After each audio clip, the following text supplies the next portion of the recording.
তোমাদের আজকে দা ভার্সেস দি ছন্দের মাধ্যমে শিখাবো যে কোথায় আমরা অনেকেই জানি না যে কোথায় দা বলতে হয় এবং কোথায় দি বলতে হয়।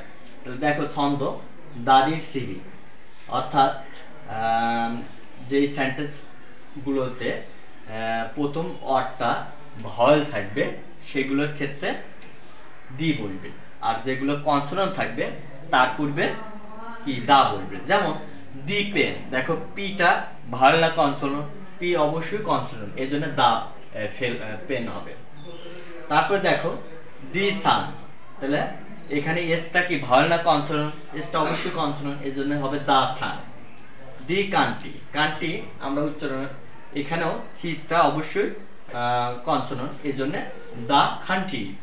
এরপরে দেখো আমরা দি এক, এখানে দি দা হবে না, দি এক হবে, যেহেতু ইটা ভাওয়েল এই জন্য এখানে দি এক। দি এলিফ্যান্ট, এখানেও ইটা ভাওয়েল যার কারণে হবে দি এলিফ্যান্ট। এখানে দি আমব্রেলা, এখানেও ইউটা ভাওয়েল এই জন্য আমাদের কি হবে এখানে দি আমব্রেলা হবে।